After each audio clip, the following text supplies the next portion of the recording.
And if we are having, just to thread a couple of topics we've been talking about on the pod incessantly about, if we do have this rivalry with China, and they are the provider, and that's the brittle part of the supply chain, we can solve the problem of job displacement, not apocalypse, displacement.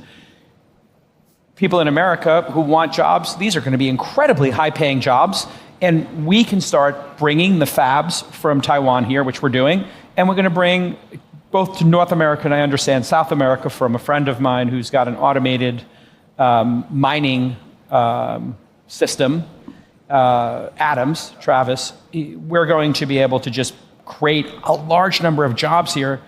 So maybe you could talk a little bit about what impact, we keep talking about how behind America is, but what happens to China if we stop buying? We start building? What you said is very important for this whole jobs debate. The craft labor that we're going to need is going to be almost limitless for what we have to build. And there's really no other way around it, right?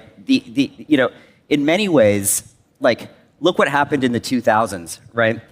We tore down all our factories and moved them to China. And who got killed by that? It was the blue-collar craft labor. It created all kinds of unintended consequences, fentanyl, wealth gaps. Pennsylvania, it was a big Detroit. problem. The coasts were making all the money in the heart of the country. The salt of the earth was getting killed. What's ironic today is that same part of the middle country, those people that got displaced, are now getting entry-level salaries. If you go to Quanta University and you're top of your class, you're starting out at 150 grand right out of high school. And the jobs that they're doing, ironically, are the jobs that may or may not be displacing some of the early, lower-level white-collar labor. And so the tables have totally turned. And so, look, it's an efficient market. The jobs are going to flow where the money is, and the money right now is really coming into this area. Can we talk about a couple of other areas? What's your take on other forms of energy? Nat gas, coal, nuclear, hydrocarbons. I mean, the demand pull seems like, if just based on this, maybe the most reductive takeaway is everything. But then how do you, Dan, differentiate, like, why did you say, for example, you're super bullish solar? What are your thoughts on nuclear? How do you trade all these off, these different sources of energy? So we're swimming in natural gas in this country. We can build solar, that's not the bottleneck. And nuclear, we can't really build it. We can't even build the containment vessels in this country. The Koreans can do it, but we can't do that here.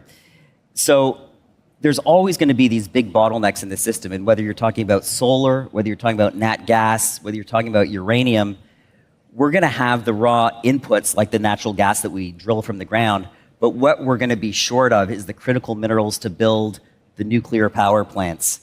We're going to be short the silver, for example, to build these solar panels, especially if we start launching data centers in space, right? These are going to consume incredible amounts of silver. Right now, the silver supply-demand dynamic is we consume 1.2 billion ounces a year, we supply 1 billion ounces a year. So there's a 200 million ton deficit per year, and we only have 600 million of above-ground inventory left. So the clock's ticking. We got 3 years left, guys, before we just stock out. And then the solar story is, where do you get the silver for the photovoltaic cells? So for our kids and for the country, generation tool belt, for us allocating, get some exposure to copper, silver, minerals, and then there's a bunch of service providers in and around that area that we should be investigating over the next year. Don't forget the labor, the service providers. That's a big one. Okay. How do you allocate capital? You're at the front end of owning what? Mines and production, but then also the end use cases? Like, how do you decide where to not play? Because a lot of these things, it looks like these are incredible end markets, but you can get run over. Like, if you're in the wrong part of the market,